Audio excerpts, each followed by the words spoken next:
and she'll introduce the rest of the CEO panel for the perspectives from the CEOs. Thanks so much for welcoming me here, and let me welcome you in turn. It's wonderful to have you here at our Alumni House and to be hosting such an important group of human beings thinking about a really exciting topic. I just want to start with a shout out to Tom France, who I know many of you know. He hired me 8 years ago as president at William & Mary, and it was in part his vision of a mega region that I was completely entranced by, and I remain powerfully attached to and committed to that. So it was exciting to get this invitation, and I'm comfortable with that word. You're going to hear it a lot. I think the questions that we have for the panelists are ones that pick up right where we were in the last conversation. My aim is to model lightning round, which is short questions, short answers, so we can get to the room and you can ask the questions that you have, because I can see already that it's a room that's pretty dialed in and has a lot that you are curious about. I'm going to ask each of our panelists to introduce themselves just by saying what you do currently, name what you do currently, and how long you have lived in the mega region. I'm Bob Blue. I'm the CEO of Dominion Energy, and I've lived in the mega region for 22 years. I'm Jennifer Boykin. I'm president of Newport News Shipbuilding, and I've been in the mega region for 37 years. So Tom McInerney, CEO of Genworth. I'm the rookie, 12 years in Richmond. I look forward to the discussion. I think I'm the rookie because it's just starting my 7th year as president of William & Mary. I do want to say that I'll start out by saying I want you to hear that higher ed is with you, lockstep, in thinking about the opportunities for economic development in this region, the opportunities for innovation, and the challenges that we share.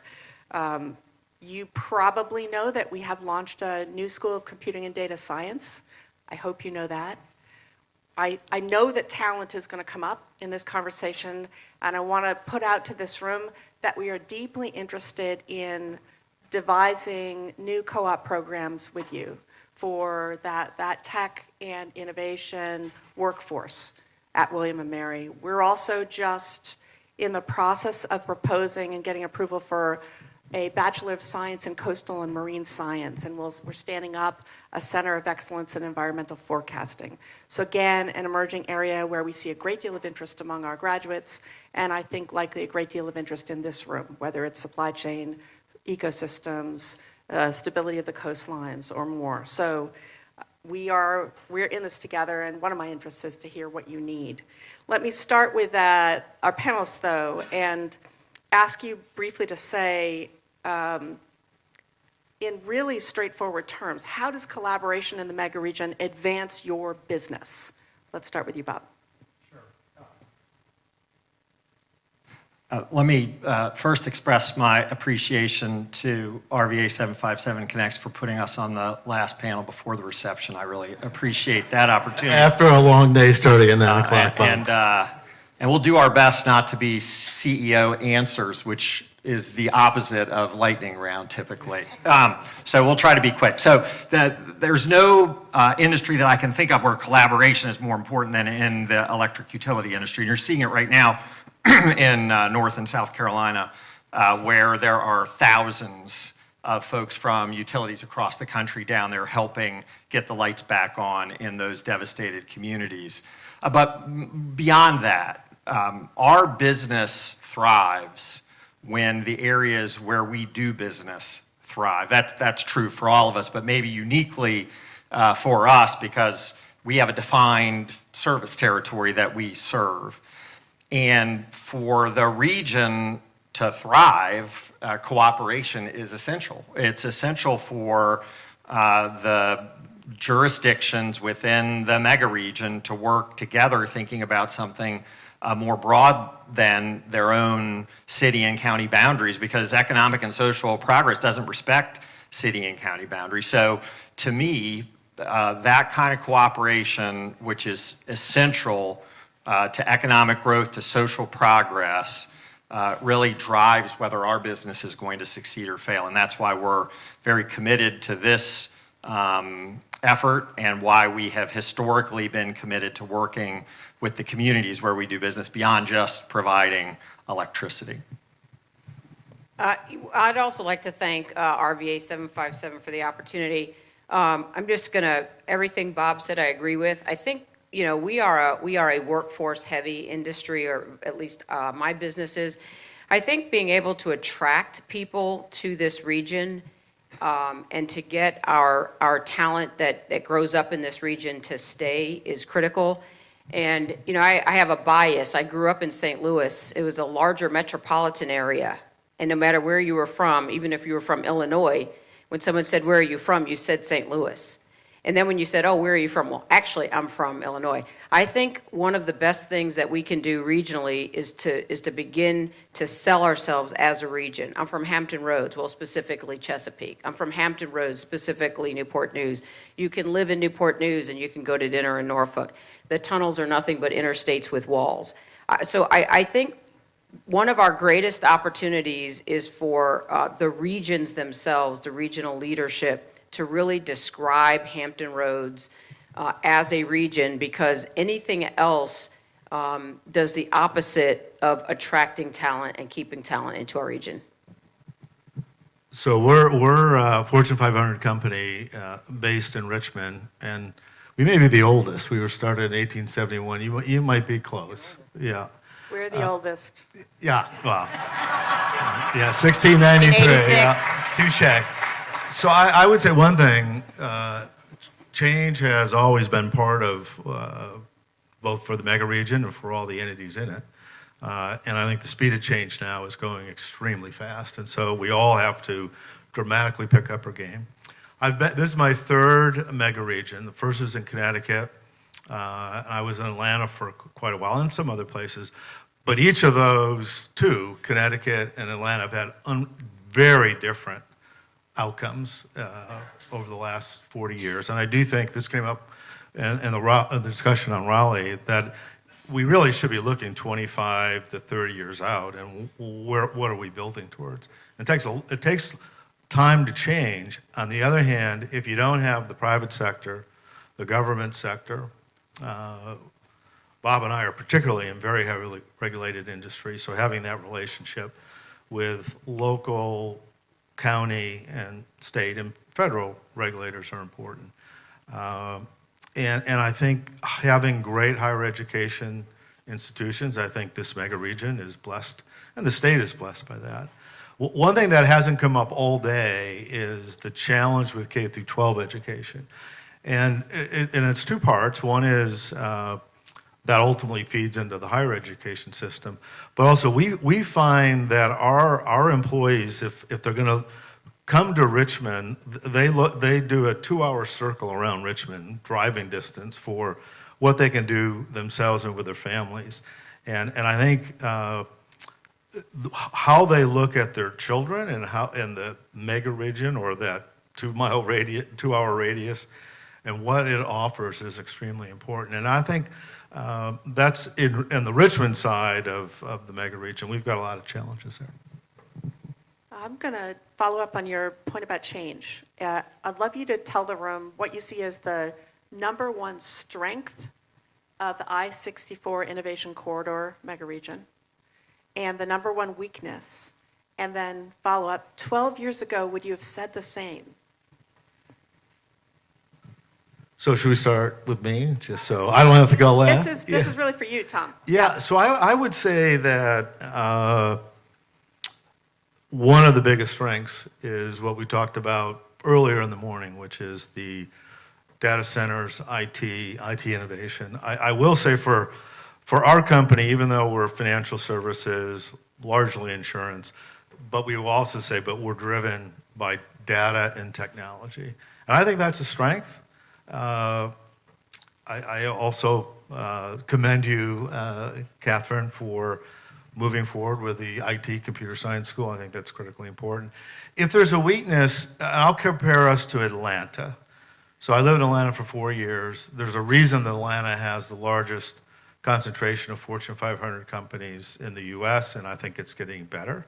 And that's because they do innovation, but cooperation between the private sector, the public sector, higher ed, and public education in general, and economic development authorities extremely well. I've never seen anybody else as good at that. And I think for John, and I want to thank John and other members, the co-chairs of RVA 757, but I do think that we could do a lot better in terms of working together. And as it came up, particularly in the Raleigh, that no one worries about who gets the credit for improving the mega region, but we all have a part in that. And if we're not all working together for the region, we could really lose to a lot of other places like Nashville, like Raleigh, that are really getting their act together, more so than I think we do so far in the mega region. Would you have said the same thing 12 years ago? Would those be your strengths and weaknesses? I think so. Okay. Yeah. So really interesting to see that continuity of challenge as well as assets. Jennifer, I'd love you to talk about how you see this corridor and the prospect of its ascendancy into a global internet hub being important for your business and then in a broader sense for the industry. So I'll tell you, it's if you're not in the shipbuilding business and you don't come to the shipyard, it's very easy to still have an image of the shipyard and shipbuilding that's portrayed and has been portrayed for 50 years or more, just sparks flying everywhere. But in fact, it is very high tech. We have some of the most advanced fixture-based manufacturing facilities in the world in the shipyard. And so it is important that we can develop and attract the kind of talent that I think an innovation corridor sells. It gets back to how do we attract people to the region through the universities, but also to stay in the region. I think one of the opportunities for the region is to start to provide some examples of how the innovation corridor connects to different businesses. For us, it would be very easy to say, we want to be one of the first organizations that partners with William & Mary's co-op program.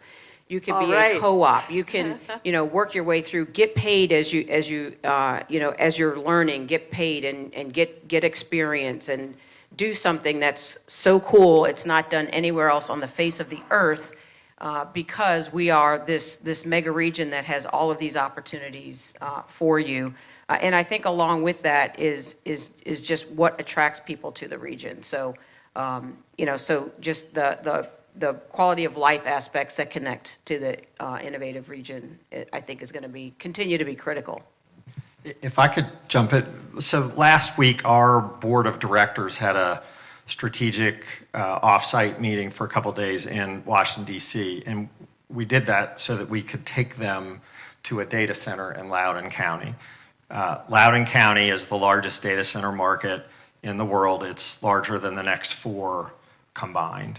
The tax revenue in Loudoun County from data centers is somewhere like 1/3 to 1/2 of the general fund budget of Loudoun County. Their real property taxes for residents in Loudoun County are 25% below their neighbors because of the data center tax revenue and the sort of hub of activity and the talent that is in Loudoun County is substantial as a result of that. Now, I have a vested interest. We sell electricity to data centers, so I'm going to be a fan of those. But if you want to get a sense of what an internet hub can mean for the area, you don't really have to look a lot further than Loudoun County, Virginia. And those opportunities exist here as well. Data centers are now coming in the news more than they once did. But that kind of opportunity for building infrastructure in a community to drive better schools, to pull talent, is a real opportunity. So I don't think we can overstate the benefits of an internet hub in this region, and we have the bones to do it here, undoubtedly. I was just going to ask you from an industry perspective, what the energy sector can do to, what role you can play in the growth of that mega region, in addition to providing power. How do you see that growth unfolding so that we can match power with need? Well, I think what we need to do is make sure we're listening to our customers. We have a really big customer of ours right here on the stage, so thank you for being a customer. But we need to understand what their needs are, and they differ depending on the kind of customer they are. But ultimately, everybody, whether you're the shipyard or you're living in an apartment, you're looking for energy that is reliable, affordable, and increasingly clean. So what we can do is make sure that we're carrying out that mission.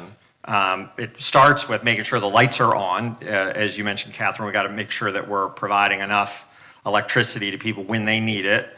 And we've been doing that a long time. We're pretty good at it. As demands go up, it gets a little bit harder. We need to make sure that we're doing it in a way where we are as efficient as possible so that it's affordable. Affordable electricity is a critical component to getting industries to move into the region.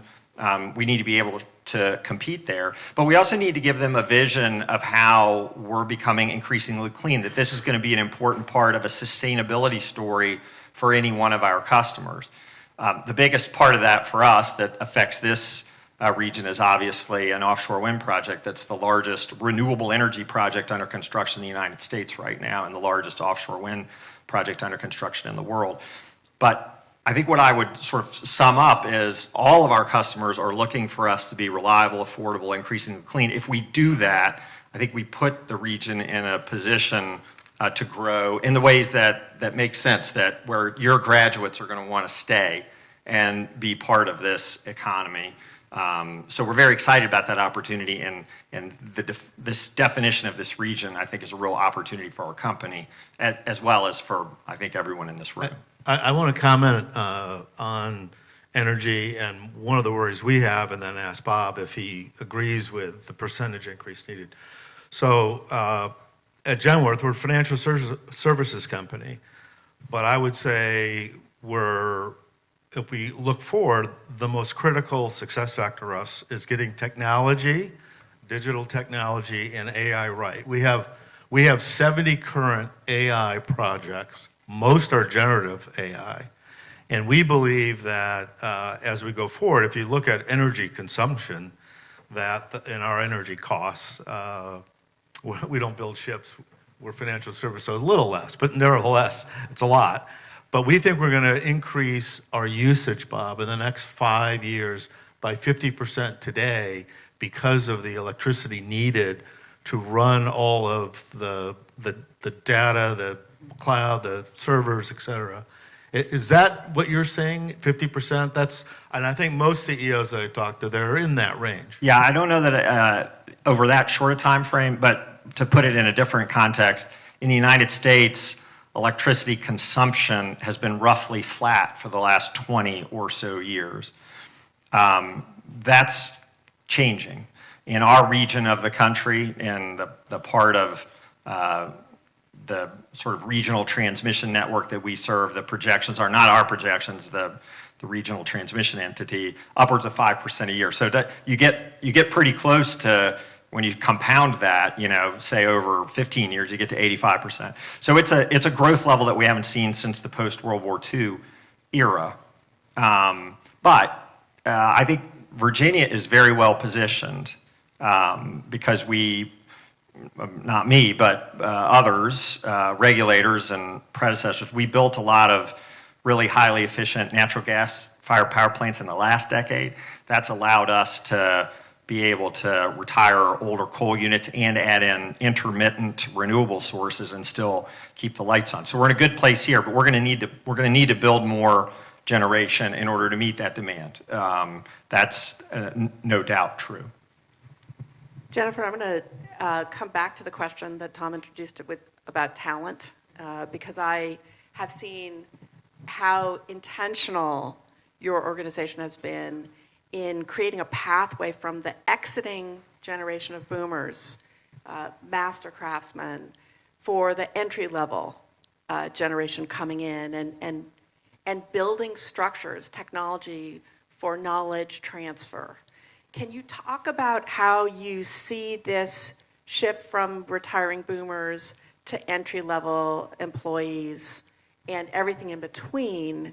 Can you just share some of that strategy with the room? Sure. But I think I want to start where one of the things that Tom mentioned, which is, as a region, we do really need to focus on K through 12 education. I mean, it does start there. There are a lot of jobs, and it's not just in Newport News Shipbuilding or even in our region. In fact, we have 63 suppliers to us here in the Richmond metropolitan area. So this is definitely a mega region challenge. And when you look at some of the other areas, and I'm not sure if Charleston is a mega region or just a region, but the way that they are cooperating, public, private, and state, in investing in K through 12 education, it's really incredible. And I think we have a huge opportunity to do that really here. There are going to be a growing number of jobs that are, sometimes they're referred to as new collar. It's not blue collar and it's not necessarily white collar, but there are going to be so many opportunities for people to find their path to work, whether it's through just a K-12 education, a 4-year degree, or something beyond that. But it does all start with making sure that the people who are, touching our students and students' families every day are communicating about all of the opportunities we have, and the opportunities are connecting to, the kids growing up today are digital natives, and no matter what they do, they're always going to be digital natives. And so really helping, one of the strategies that we're getting at is to bring some of our senior shipbuilders or people with experience into the school systems, not just to talk to the students, but to talk to the families, to talk to the teachers. We have summer interns with teachers, that we bring teachers in from the local high school districts for a couple weeks through the summer, and we let them see what all of the opportunities are. We let them learn about, what their students can do, and our objective is that they go back and say, we want you to be a good student and learn and understand the technology, because there are so many options available to you no matter which path you choose. So I do think that there's a reach back, and I'll tell you one of the things that's been most interesting. We started on our digital shipbuilding journey about 5 years ago, and we knew, so this is essentially for any of you that took a class and had to learn how to read a drawing in high school, the transition is building ships from a drawing to getting the information from a tablet. It sounds very easy, but it was a heavy lift. And we had this assumption that the senior shipbuilders or the master shipbuilders wouldn't take to that as well. And really what played out was the younger workforce, the digital natives, were very quickly able to get to the information. What it enabled was that senior shipbuilder who's really has to take personal time to not just teach someone what it is they're looking at, but to teach them how to even read a two-dimensional drawing. That barrier is gone. Now I can let the young person manipulate the data, and I can show them what they're looking at. So the connection that the digital efforts are doing to connect those with the experience and those with a new capability has been surprisingly remarkable and very engaging for all parties involved. That's an incredible story of pedagogy. I love it. Tom, I know at Genworth you've been thinking about this transition really deeply, so can you talk about how? Well, first of all, just from a challenge with society and with the baby boomers that you talked about are 60 to 78 this year. And we have our fair share in this mega region. There's 70 million in the country. About 60% of them are in big trouble in terms of retirement income and retirement security. They haven't really saved enough. They're very dependent on Social Security as retirement income. And if they have a major health issue going forward, they have a real problem. And so I do think for all of us, and the tax base is going to have to go up significantly to handle the cost of the baby boomers. So that's, I think, a major challenge for society. But coming back to our companies, I do think that there is a generation of very successful, very skilled, very knowledgeable, very dedicated baby boomers the youngest is 60, so they're the youngest end is retiring now, and the oldest is 78, so they've been retired in most cases for quite a while.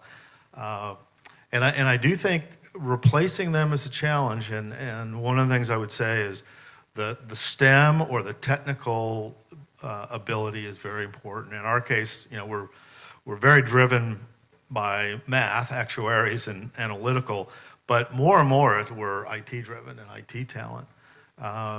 One of the things that, and maybe for you, Katherine, is while we find that success in the first 5 years of employees come out of the various universities that we have, about 60% of our employees in Virginia went to a Virginia public university, including William & Mary, UVA, Virginia Tech, JMU, VCU, ODU, and some of the historically black colleges. So we're blessed by that.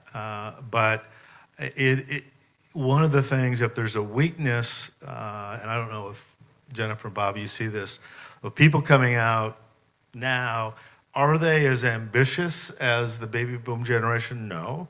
Is that good or bad? It's hard to say. I think they have a better view on work-life balance. But one of the things in general, I would say, is when we look at the successful people who've made it into management, they tend to be great communicators. And without being a great communicator, it's hard to be a great leader. And we do find, compared to 10 or 15 years ago, that the quality of the written and oral communication skills of people, even coming out of very good universities, is not as good as it was 10 or 12 years ago, which is interesting. They're going to have to be much more technically capable. But I do worry about if there's still enough, and I think a more liberal arts college like William & Mary, you do both. But that's what we are finding as our biggest challenge with new people we've hired in the last 5 years, is their dedication, work ethic, but also their communication skills. I'm not taking the bait because there's so much I would like to say about that. But I want to as well hear from you as you think about the transition in workforce. Well, one thing that we haven't yet mentioned that I think is a unique asset of this mega region in terms of talent is our connection to the United States military, particularly at our company. And I know it's true for you as well. And ours too. Exactly. But for people who are going to go into a craft job, who may have come out of had an enlisted career in the military, what I see from those folks is an understanding of dedication to mission that you don't see anywhere else. And a safety culture that you might not see anywhere else. So shame on us as a region if we are not sucking up every person who's leaving the armed forces, or almost all of them. I guess it's possible there's a few we might not want to hire, but I doubt it. Because I think that, and there are not a lot of other places in the country that have that talent pipeline. And then many of them, if they didn't have a college degree before they went into the armed services, and I'm sure you see this, when they go to college, like they know why they're there. They're probably more dedicated students than maybe I was when I was in school. So, so I think that's a real value for us. And in where we really are struggling at the moment is some of these really highly technical jobs where I love our data center customers, but they're hiring away all our, not all, many of our engineers, and they can pay them a lot. So in the transmission engineering space, which we're going to need a lot of going forward. That's a struggle for us. So the more, I'm not saying anything you don't already know, the more engineers that can be cranked out is going to be very important for us going forward. And nuclear engineers, because my power neighbor is stealing a lot of my nuclear engineering talent. We'll take all we can get. Heard and understood, and folks at the back of the room are taking notes. I want to pause for a moment on the incredible veteran workforce that we have in this region, because I 100% agree with you that we could be thinking harder about capturing them, retaining them, and helping them skill up. So just so you know, 3 years ago, with a wonderful philanthropic gift from an anonymous alumna, William & Mary started a military to executive transition program for mid-career, sort of second promotion veterans who are exiting the services and really interested in exploring careers in different kinds of industries. So put a pin in that, find out what we're doing there, figure out how you can partner with that. Kathleen Jabs is the woman running that program. So Bob, I would say we, like you, we find that some of the best leaders at Genworth have a military background. They're definitely the most dedicated to the mission of the firm.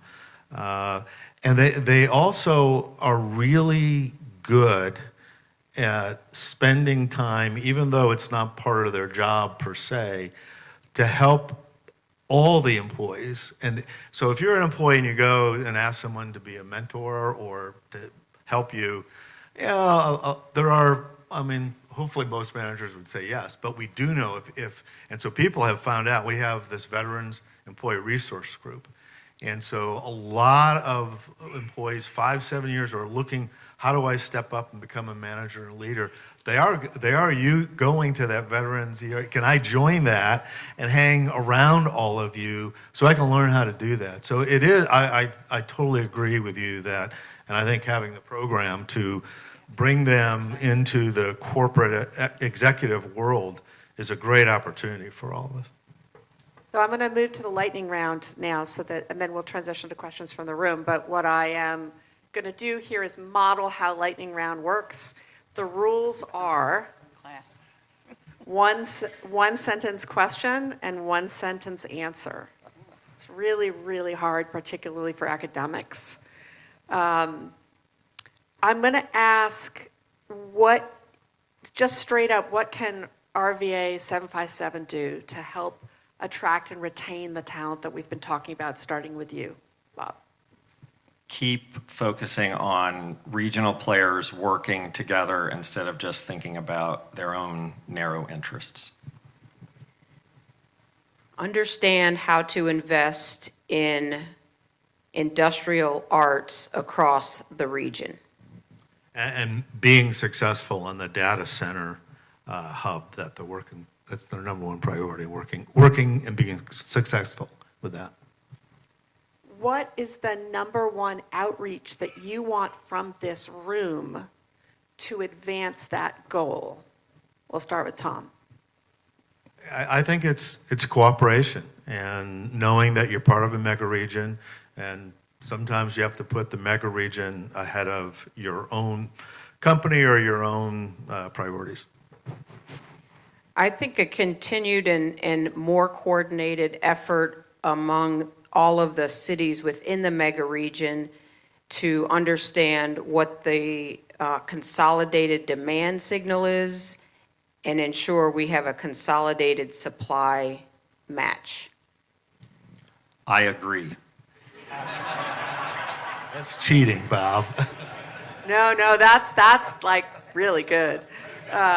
Okay, so what do you want from higher education in Virginia for your specific needs that we've just been talking about?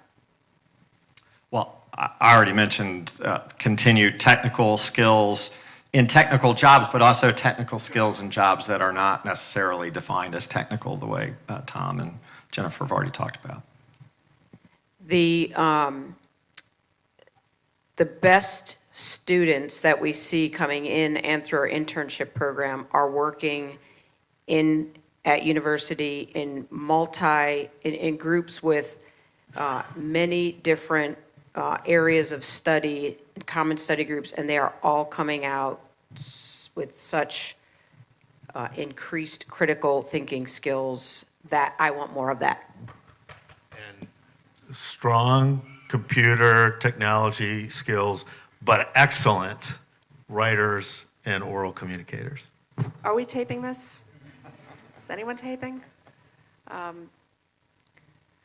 If you were to name the milestone that you want this room to meet and you want RVA 757 Connects to help us advance and the chambers, what milestone should we hit in 5 years to create the mega region? I don't have a number, but a dramatic expansion of the internet hub conglomeration that we're looking for in the mega region. I'm going to jump rails here. I'm going to say greater attraction across cities to quality of life aspects in different parts of the region. In John Martin's presentation early this morning, and John, I was paying attention to all your charts, he showed the growth of the mega region in population growth and job growth as flat. And I think we need to shoot for 10 to 15% growth in population and jobs for the next 5 years. Last one. How is the tunnel an asset, Tom? It's awesome because it's not as bad on 64. The extra lane's going to help. The tunnel will help. It's still not. We have the fast lanes going to DC, except, and I meant to talk to the dock guy who was here earlier. It must be something in my car. It always seems like those express lanes are going the other way, whether I'm driving in or not. But look, I think transportation, the infrastructure, and cutting out wasted time, getting to one place to another is critical for the mega region. Better known as the interstate with walls, can take you anywhere in the region quickly. Regional mobility is critical to economic growth and economic mobility. And it doesn't get flooded, right, because it's already underwater. Let's just add that. I heard that in the last panel, and I thought that we have to change our mindset. It Right? helps when you have hurricanes too. We have to change our mindset to be able to sell the assets as they are and can be together, rather than constantly kvetch about them, right? Okay, so let's open this up to the room. And I'm just going to ask again so we can get as many questions as possible. How much time do we have? 30 minutes? Okay, fantastic. So go for it. That's good. That's 10 minutes per person. And at 1 minute answers, that's 10 answers. Okay, that's great. Go ahead.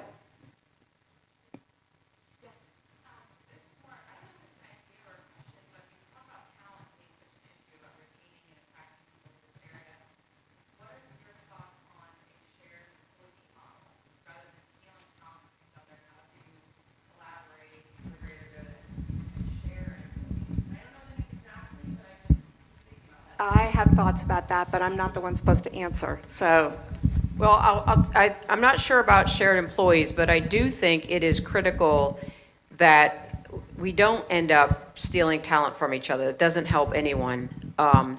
So I think really understanding the consolidated demand. How many engineers does the region need? How many welders does the region need?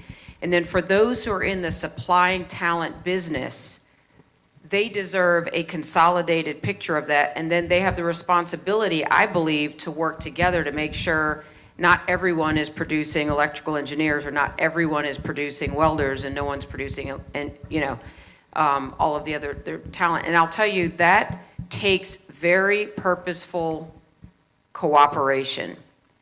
The other thing I will say is the state, I believe, can help by ensuring that as the state gives money to help workforce development, they're seeing the playing field and understanding where we're developing, the different groupings of talent that we need so that we stay balanced. Well, one thing, Taylor, I think that was a great question. So we have, I think, 5 C-suite women, and they've started, in the greater Richmond area, but it goes beyond that. Other women leaders in other that focus on financial service companies. And that group, I just presented them. They're about up to 100 now. So these are leaders, women leaders, and financial service companies getting together to share their knowledge, share how they deal with problems that affect them versus men. And I was very, very impressed with how they. So, while they compete with some of the women in the group, it's more about how they manage big issues and challenges and problems that come up in their day-to-day job. So I thought that was one of the best examples of getting the benefit of working across companies. Yeah, I think fundamentally sharing employees is going to be a challenge, but Jennifer's exactly right. We owe it as a business community to send the right signals and then make sure that we're to the extent we're funding job training, that it is broader than just for our particular company. And then, sure, we should be working cooperatively to retain people. People stay in a community not only because of their job, but because they like the community. And to the extent that we make that community more appealing, we're going to help ourselves. We're going to help all of us. I have a model for shared employees, so I'm just going to drop it into the room that I am thinking about for our new School of Computing and Data Science, and that I used in Western Massachusetts, which was to share the hires of young PhDs in high-need fields with an employer who wanted to grow the pipeline of talent in that field. And what we did was we did term appointments, 3-year appointments. We split the cost. It allowed us to pay more than we would have. And then we gave that employee a choice of which path he or she wanted to take. Basically, it was a win-win, because if Jennifer hires this person away from me, we've got the pipeline already created in the right courses and pathway. We've designed that curriculum for the pathway of talent that she's interested in, and she gets to hire them. If I keep them, she's got that pipeline of talent developing. It takes some time, but I've done it. And so if you're thinking about technical fields where you think machine learning, AI, various kinds of data and computer engineering, come talk to me. If there was better public transportation, mass transit, would you and your employees use it? Yes, but we're a little unique because our folks, many of them are working in the field. You can't take, I guess you could take the bus to our local office and then go from there, but many of them are sort of start from home. So there's no doubt if we had better public transit, though. As I think about where we have our largest offices, if they had better public transit options, I'm sure they would use them. We would all use them. It's sort of planning that out is way above my pay grade, but I do know that bus rapid transit in Richmond has worked pretty well. It's one of the few sort of growing transit services in the country right now, post-pandemic, which is fabulous. So maybe there's some lessons to learn there. So we have been working with public transportation for years to solve what we're trying to shift from a parking problem to a transportation problem. We have on any given shift 17,000 people trying to park in a pretty narrow peninsula area, and there is not enough parking to please everyone. And so we've really have partnered with public transportation as well as just our own transportation division growth.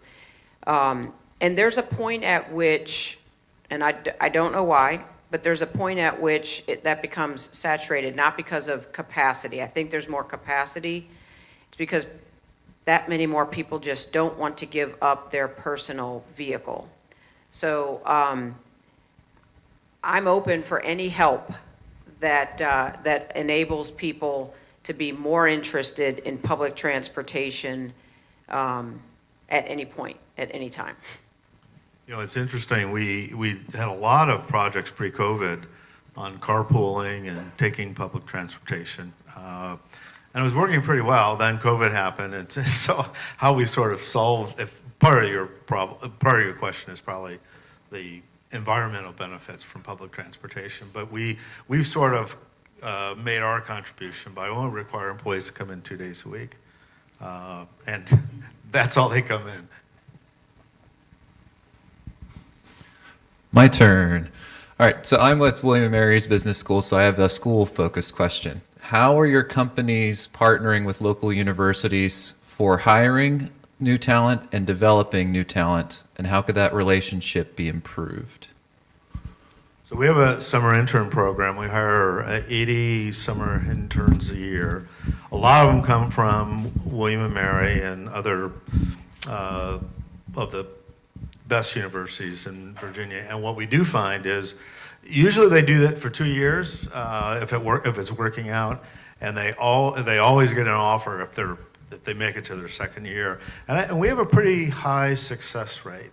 So we have William & Mary business students, law students, and others. So for us, it's a big benefit, I think, of Virginia and the mega region is the universities are a great supply of talent. I think for all of us, it would be better if we collectively could keep the percentages high.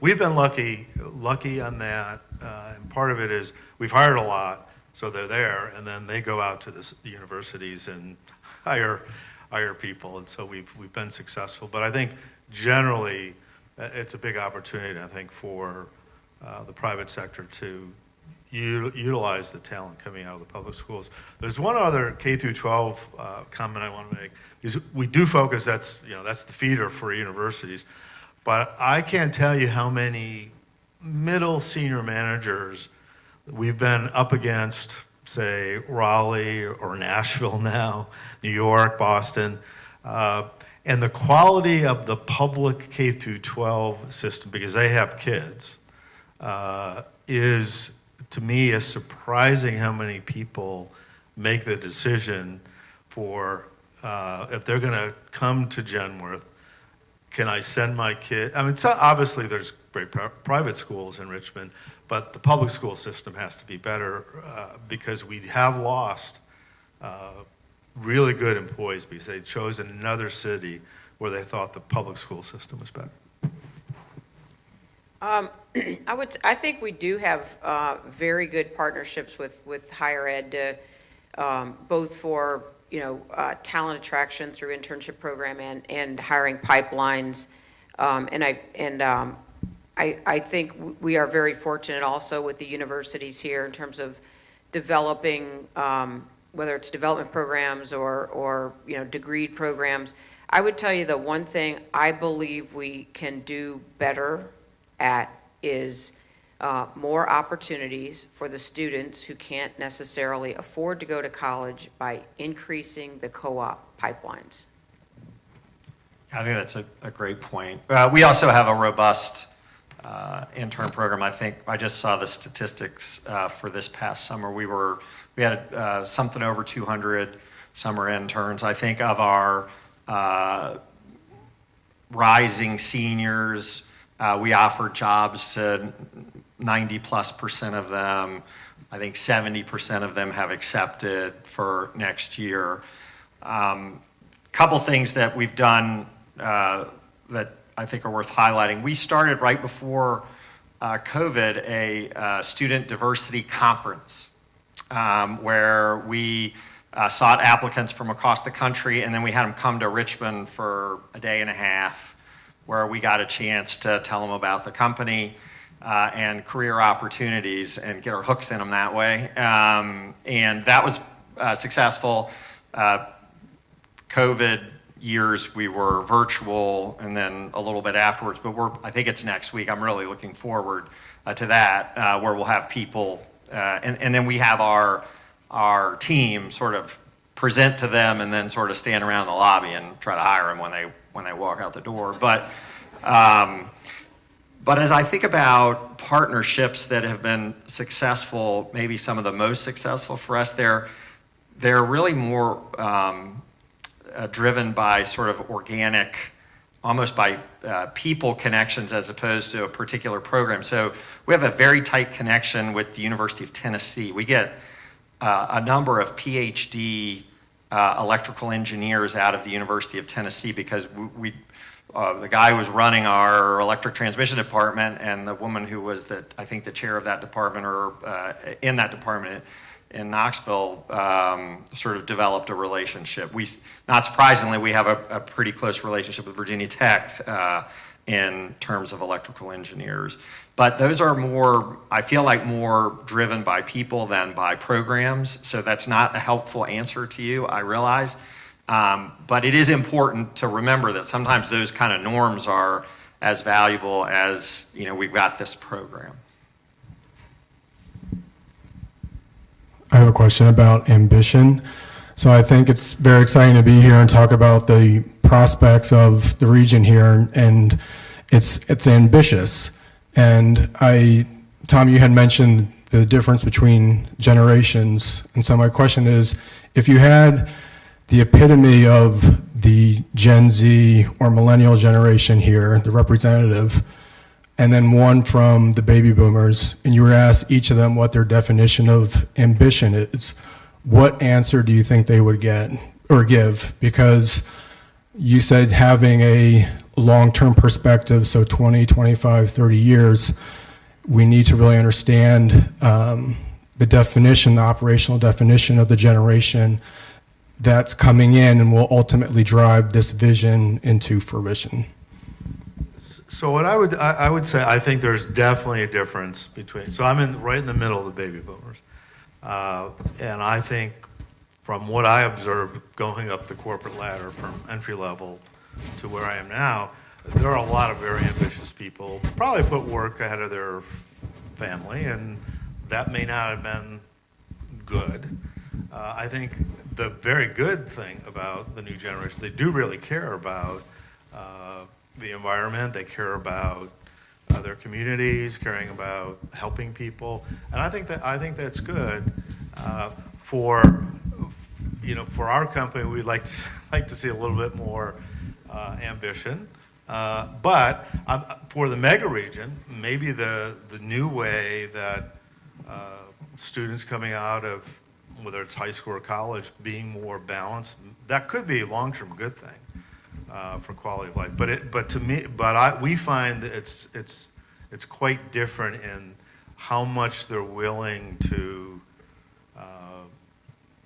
work at crunch time and stay really long. I remember in my youth doing a lot of all-nighters and things, and I mean that doesn't happen today. So it's different. I don't know that it's good or bad, but I do think for all of us we have to recognize that the newer generation seems to just have a lot different values than maybe the baby boomers had. Yeah, it's interesting because my senior team had this exact conversation this morning, and then at the end of it, the younger members said how much their kids would laugh at us if they had heard us. So the millennials are the third oldest generation in our workforce right now. They're not, we tend to think about them as the millennials, but they're the third oldest. There's already Gen A coming in. Those are the kids graduating from high school coming to work are Gen A. I think they would articulate values differently. I do think there's I'm trying to train myself not to say different work ethic. I'm saying different work practice, because I don't want to assign, what's ethical or important to any of them. But I think the answer is that they have to be part of shaping whatever the mission is. They have to have input. And 10 years ago, we still talked about the importance of our mission. We talked about the importance of delivering freedom, but we didn't necessarily, and we talked about the importance of community. Newport News Shipbuilding is to the city of Newport News, we're integral. I know Florence would agree with me. So, but we didn't talk as much about, local environmental issues. We didn't talk as much about volunteering into our community, but those are the values that are coming in with the workforce. So I don't think it changes it. I think it has to be shaped by the values that come in with each of the generations that join really the team and have their opportunity to shape the culture. Yeah, I don't know that I'm expert enough to define the differences in generations, but I do think some things are universal that are important to this region. I think if we sort of set our goal as we want this to be a place in the world that you would say, I want to live there because I've got an opportunity, whatever that may be, of interest to me, whether it's a career opportunity or it's a great place for me or my children to go to school, or there are incredible natural resource opportunities with the James River and Virginia Beach and the parks that we have and the art scene that we have. We've got all the pieces here, and it doesn't matter whether you're old like me or young like my kids. I think there are opportunities to appeal across age and sort of every other thing that we might suggest divides us for this region to be the most desirable place for people to want to end up. That's, I think the building blocks are there, and I think thanks to the leadership of RVA 757, we've got an opportunity here that we should seize. Over here. So earlier we talked about the demand, the growing demand on the electrical grid as well as at individual industrial sites. Given the region has Surrey Nuclear Power Plant, we have a industrial employer that builds nuclear-powered aircraft carriers and submarines, and courtesy of the U.S. Navy, we have many floating small modular reactors around the region. What do you see as the potential for small modular reactors to meet both grid writ large and industrial power requirements, and potentially as a growth opportunity for the region? I think it's an extraordinary opportunity. You just identified, if there is to be a so-called renaissance of the nuclear industry, this is where it ought to happen for all of the reasons that you just identified. What it really, and the technologies I think are there. Our company is evaluating technologies to decide whether to deploy one at North Anna. We've identified would be the site for the first one. The real challenge is how much is it going to cost? And can you bring it in for that cost? We know, and the theory for those who are not familiar with small modular reactors is they will be built mostly in a factory and then put on site, as opposed to the nuclear plants that exist in this country today, which were all sort of custom built. They had fundamental technologies, but then every company deviated a little bit. So the theory there is the modular nature of them means once you get that routine going, that the price ought to come down. And the small part is because they're not as big as the units that we built today. So financially, that might make them more viable, the small part. However, we have to figure out how to bridge the gap. We know the first one's going to cost more than the nth one. So my company would like to buy the nth one, but so would Duke, and so would Southern Company, and so would AEP. We'd all like to buy the nth one. Somebody's got to buy the first one. We do not have a history of bringing civilian nuclear projects in on time and on budget in the United States. So thinking about that cost overrun risk is important. And then just when you compare the size of the balance sheet of utilities in the United States to the cost of new nuclear, it can become daunting. So we have to figure that out. But those are problems that I believe we can overcome. But we're not I don't have answers to those questions yet, which is why we haven't ordered one yet. But we're moving through the answers to those to be able to get to that. So Bob, when was the one at Lake Anna built, and has that been a good investment? That's been an extraordinary investment for our customers, and it was built in most of the nuclear units in the country were constructed in the 60s and 70s, and then they were originally licensed for 40 years, and most of them have received license extensions to go another 20. So that gets you to the 2030s. Surrey and North Anna are the only plants in the country that are now licensed to go another 20 years. So they're going to operate into the 2050s. And you'll see that from other units, because we're not going to meet carbon goals in this country if we don't keep those existing plants operating. They have been very good investments, but at the time they were being built, they were expensive and people were very fussy about them. So there are people who remember that. Let me just check on time here. Okay, 5:10. So we have another question in the front. Thank you. Yes, so my question is evolving around talent retention. And as I think about, I guess, this topic, I've been in the Hampton Roads community now 34 years. And the brain drain has been around, as far as I can remember, since I got to Virginia. You know, we've talked about that's one of our challenges, as one of our weaknesses, is the brain drain. So Bob kind of hit on it in terms of, has that ever been a major goal collectively for the major employers in the area to work collaboratively together? Because I think you all work toward that in your respective companies in trying to retain talent. But has there ever been any discussion about really focusing on this to the extent that we establish maybe a RVA talent consortium that consists of 10 to 15 companies, where you got representatives that are participating in this, meeting once a quarter or what have you, to really focus on how we can retain our talent? I think that's a great question, and I do think it comes back to what Bob just said.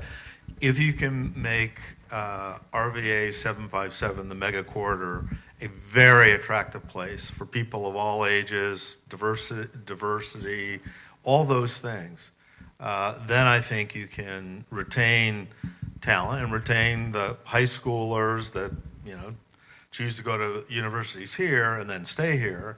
And we've been successful with our voluntary turnover, because I do think our mission, helping Americans as they age, which is one of our core businesses, has been helpful. But I think it's in all of our interests, the public sector, the private sector, universities, to try to keep as much of our people in Virginia, bringing people in, having them stay, and grow families here. I think it's critically important, and I would think most employers would agree. I mean, we want to retain our own talent, but we're better at doing that if the overall region is doing well at that and is an attractive place to be. These people, whether they work for Dominion or Shipbuilding or Genworth, they all want the same things in quality of life. And if there's more successful people working in, whether it's the private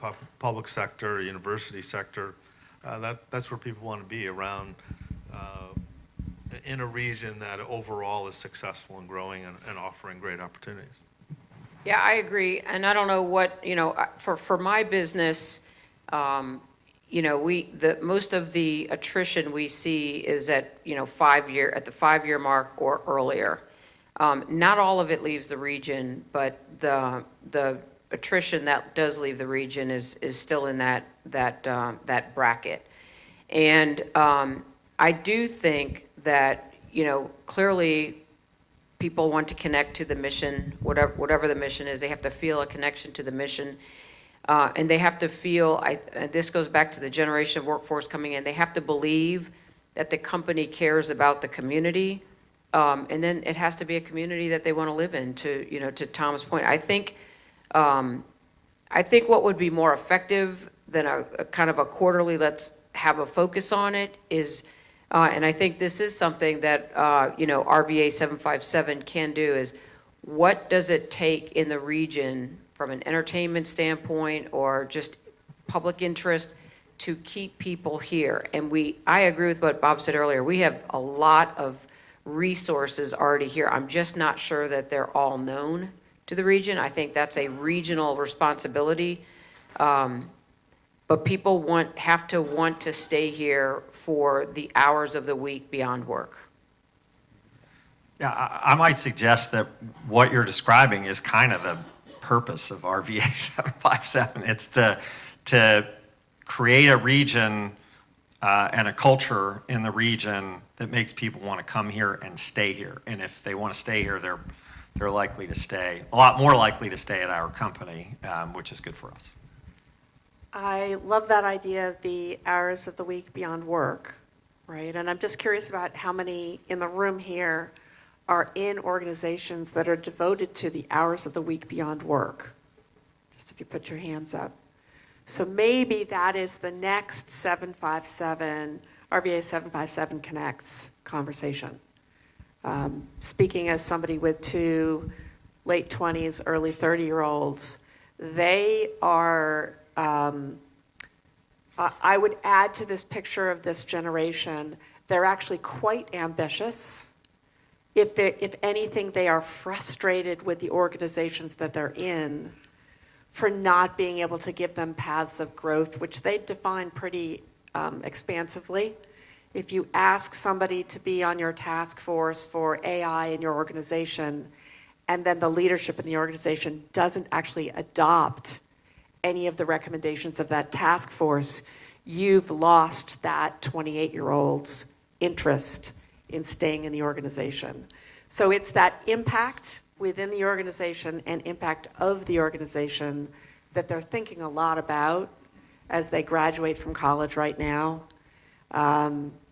They are not going to be, they don't have the long-term targets that we might have had. Saving up or earning to get a house isn't viable right now for most of them. So understanding what are the long-term interests, and mostly that is community.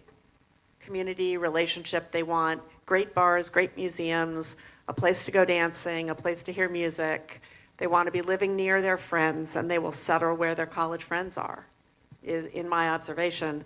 The last thing I'd say is they're not right now expecting to get community at work the way that I did, especially if the workplace is flexible and is only in the office 2 days a week. They're really not expecting to get community at work. So don't underestimate the impact of barbecues and events that are focused on interest groups and networking. I see nods going around the room. If you create community at work, they're going to be really interested in it because it's a generation that is lacking that in many structural places in their lives. So that's what I see coming out of college. They are hungry for that community right now. And this generation just graduating is not the same as the late 28, early 30s. They're really, really different because they lived through pandemic and they live on social media. So those are some observations to put in the mix, but I think the next conversation might be about the industries that support those other hours and how they can partner with everyone else in this room and with us. That's my 3 cents. One more question over here. Last question. I'll jump in. John challenged us at the beginning, and I guess he brought Aubrey's comments from last year. I think it was think big, act boldly, and embrace urgency. To what you were just talking about with trust, and what our guest speaker talked about with trust down in RDU. What actions should we take, thinking boldly, to build trust across the mega region that we're trying to envision in the future? I love that question. Well, Well, it starts with working well together and trying to help the whole region and lifting all the boats. How do you like that?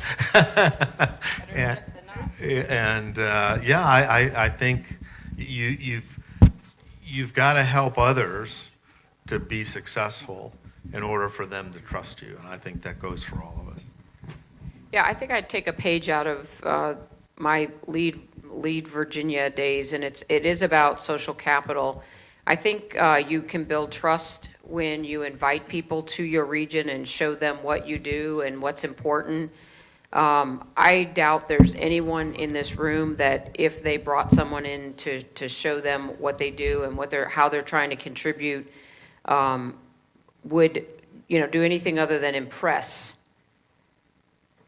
the other. So I think maybe sharing and gaining a bit of knowledge about how I'm trying to contribute to this larger thing, and I want to share that with you, is one way to build trust, and also to find connections and ways to build more community or solve some challenge that someone has. So, field trips.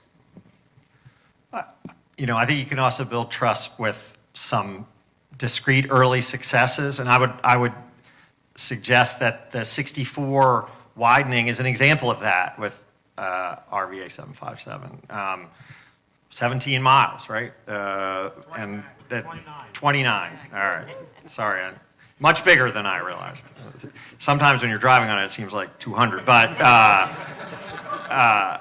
I think that was an example of an early success that proves that these communities that maybe at one time thought of themselves as not as closely connected can work together to achieve a common objective. So then build on that. And I think the sort of thinking on an internet hub, that is, we've got RVA 757 to thank for that, taking advantage of some things that were happening and putting them together.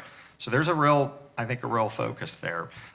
I know that there are other big, bold ideas on the table, but I think that some of those early successes can really help get people enthused about bigger wins in the future. Well, we have here in this panel extraordinary human beings who've led us to those kinds of early successes.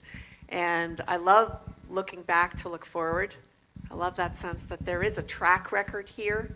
This is not just a startup project.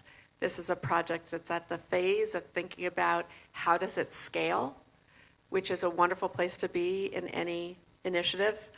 So I want to thank all of you in the room for bringing the time and the brain power to the questions that we have together. Very much thank our conveners in RVA 757 Connects, the chambers. Wow, it's been a compelling conversation, and we look forward to more collaboration. Thank you.